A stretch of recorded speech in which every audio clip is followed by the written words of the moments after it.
kami dari kelompok 8 ingin mempresentasikan tentang bagaimana dinamika historis dan urgensi wawasan Nusantara sebagai konsepsi dan pandangan kolektif kebangsaan Indonesia dalam konteks pergaulan dunia. Perkenalkan, nama saya Salsa Bilatara dengan NIM 133. Nama saya Najila Nakia dengan NIM 104. Nama saya Muhammad Sarul Hidayat dengan NIM 130. Nama saya Indra Fatah NIM 139. Nama saya Salwa Sifa dengan NIM 145. Nama saya Dika Evan Maulana dengan NIM 151. Selanjutnya ada konsep urgensi wawasan Nusantara. Secara etimologi, kata wawasan Nusantara berasal dari dua kata, wawasan dan Nusantara. Wawasan dari kata wawas, yang artinya pandangan.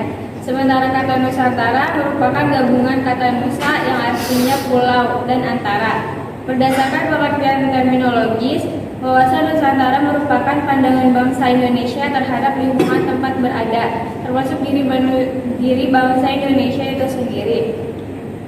Apa pandangan ciri yang dimiliki suatu daerah dapat digunakan sebagai pandangan atau sebutan orang terhadap wilayah tersebut.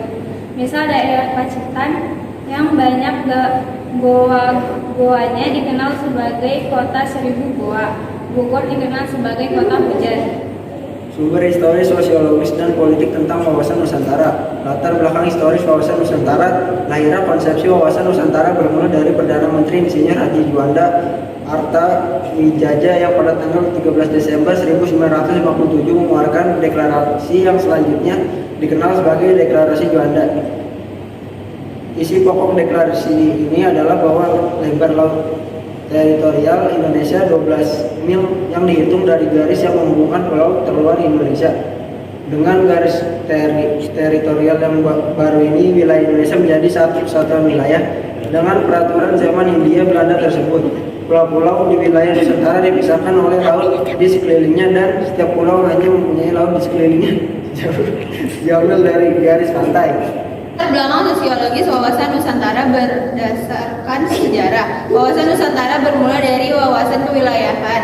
Deklarasi Juanda 1957 sebagai perubahan atas ordonansi 1939 berintikan mewujudkan wilayah Indonesia sebagai satu kesatuan wilayah, tidak lagi terpisah-pisah. Sebagai konsepsi kewilayahan, bangsa Indonesia mengusahakan dan memandang wilayah sebagai satu kesatuan.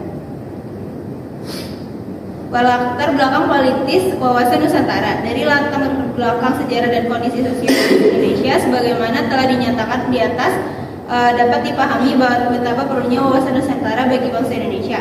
Selanjutnya secara politis, ada kepentingan nasional bagaimana agar wilayah yang utuh dan bangsa yang satu ini dapat dikembangkan, dilestarikan, dan dipertahankan secara terus-menerus. Kepentingan nasional ini merupakan turunan lanjutan dari cita-cita nasional, tujuan nasional maupun visi-misi nasional, cita-cita nasional bangsa Indonesia sebagaimana tertuang dalam pembukaan UUD 1945 alinea 2 dalam untuk mewujudkan negara Indonesia yang merdeka, bersatu, berdaulat, adil, dan makmur. Sedangkan tujuan nasional Indonesia sebagaimana tertuang dalam pembukaan UUD 1945 alinea keempat, salah satunya adalah melindungi segenap bangsa Indonesia dan seluruh tumpah darah Indonesia. Mendeskripsikan esensi dan urgensi wawasan Nusantara. Wawasan Nusantara yang pada awalnya sebagai konsepsi kewilayahan berkembang menjadi konsepsi kebangsaan. Artinya wawasan Nusantara tidak hanya berpandangan keutuhan wilayah, tetapi juga kesatuan bangsa-bangsa Indonesia.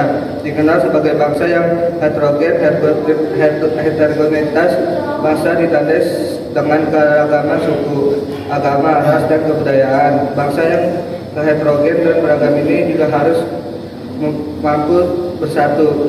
Konsep wawasan Nusantara menciptakan pandangan bahwa Indonesia sebagai satu kesatuan wilayah merupakan satu kesatuan politik, sosial, budaya, ekonomi, serta pertahanan dan keamanan, atau dengan kata lain perwujudan wawasan Nusantara sebagai satu kesatuan politik, sosial, budaya, ekonomi, dan pertahanan dan keamanan. Pandangan demikian penting sebagai landasan visional bangsa Indonesia terutama dalam melaksanakan pembangunan sosial. Perwujudan Kepulauan Nusantara sebagai satu kesatuan politik, bahwa kebulatan kewilayahan nasional dengan segala isi dan kekayaannya merupakan satu kesatuan wilayah, wadah ruang hidup dan satuan matra seluruh bangsa serta menjadi modal dan milik bersama bangsa. B. Bahwa bangsa Indonesia yang terdiri dari berbagai suku dan berbicara dalam berbagai bahasa daerah serta memeluk dan meyakini berbagai agama dan kepercayaan terhadap Tuhan Yang Maha Esa harus merupakan satu kesatuan bangsa yang bulat dalam arti yang seluas-luasnya. D. Bahwa secara psikologis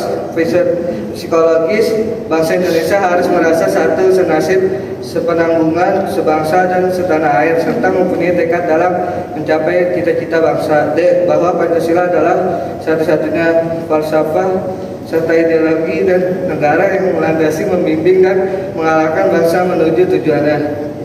Perwujudan Kepulauan Nusantara sebagai satu kesatuan ekonomi memiliki makna bahwa kekayaan wilayah Nusantara baik potensial maupun efektif adalah modal dan milik bersama bangsa, dan bahwa keperluan hidup sehari-hari harus tersedia merata di seluruh wilayah tanah air. Yang B. Tingkat perkembangan ekonomi harus serasi dan seimbang di seluruh daerah tanpa meninggalkan ciri khas yang dimiliki oleh daerah dalam pengembangan kehidupan ekonominya. Yang C. Kehidupan perekonomian di seluruh wilayah Nusantara merupakan satu kesatuan ekonomi yang diselenggarakan sebagai usaha bersama atas asas kekeluargaan dan ditunjukkan bagi sebesar-besar kemakmuran rakyat. Perwujudan Kepulauan Nusantara sebagai satu kesatuan sosial budaya yang Indonesia adalah satu di kehidupan bangsa harus merupakan kehidupan bangsa yang serasi dengan terdapatnya tingkat kemajuan masyarakat yang sama. Yang B. Bahwa budaya Indonesia pada hakikatnya adalah satu, sedangkan corak ragam budaya yang ada menggambarkan kekayaan budaya bangsa yang menjadi modal dan landasan perkembangan budaya bagi budaya bangsa seluruhnya. Perwujudan Kepulauan Nusantara sebagai satu kesatuan pertahanan. A. Bahwa ancaman terhadap satu pulau atau daerah pada hakikatnya merupakan ancaman terhadap seluruh bangsa dan negara. B. Bahwa tiap-tiap warga negara mempunyai hak dan kewajiban yang sama dalam rangka pembelaan negara dan bangsa.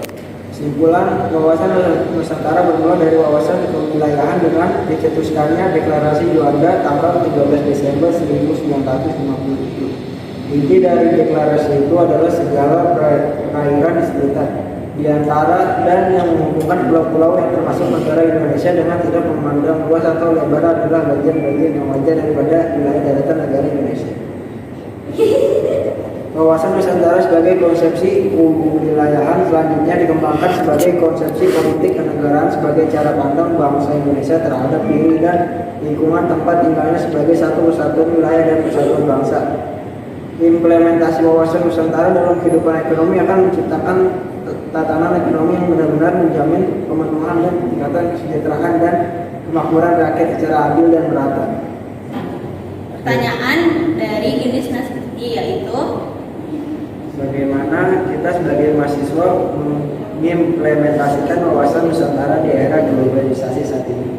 Jawabannya adalah mahasiswa dalam masyarakat diketahui sebagai agent of change atau agen perubahan atau sebagai penggerak perubahan ke arah yang lebih baik melalui ide, pengetahuan dan keterampilan yang dimiliki oleh mahasiswa, sehingga mahasiswa bisa menjadi pendorong kemajuan untuk bangsa dan sebagai penerus bangsa untuk beberapa tahun ke depan, memiliki perannya sendiri dalam mengembangkan wawasan Nusantara dan menjadikan pengetahuan mengenai Nusantara semakin berkembang. Contohnya seperti adanya KKN. KKN berguna untuk mengimplementasikan ilmu yang telah dosen berikan dan langsung dipraktekkan ke masyarakat. Seperti pembuatan jalanan penghubung untuk desa-desa terpelosok yang sulit terhubung ke desa-desa yang lebih maju. Dan tujuan pembuatan jalanan penghubung ke desa ini agar pemerintah dapat lebih mudah menyalurkan bantuan untuk seluruh masyarakat Indonesia yang lebih maju. Pertanyaan yang kedua ada, bagaimana jika Indonesia tidak memiliki adanya wawasan Nusantara? Jawabannya adalah dampak dari tidak dapat memahami konsep wawasan Nusantara, yaitu tidak adanya lagi rasa persatuan dan kesatuan di antara para warga negara dan tidak adanya lagi rasa untuk melindungi bangsa secara utuh, sehingga dapat mudah terombang-ambing dan terpengaruh oleh bangsa lain. Kesimpulannya, wawasan Nusantara sebagai konsepsi kewilayahan selanjutnya dikembangkan sebagai konsepsi politik kenegaraan sebagai cara pandang bangsa Indonesia terhadap diri dan lingkungan tempat tinggal sebagai satu kesatuan wilayah dan persatuan bangsa. Esensi dari wawasan Nusantara adalah kesatuan atau keutuhan wilayah dan kesatuan bangsa, mencakup di dalamnya memandangkan satu kesatuan politik, ekonomi, sosial, budaya, dan pertahanan keamanan. Wawasan Nusantara merupakan perwujudan dari sila ketiga Pancasila, yakni Persatuan Indonesia. Sekian presentasi dari kelompok kami. Wassalamualaikum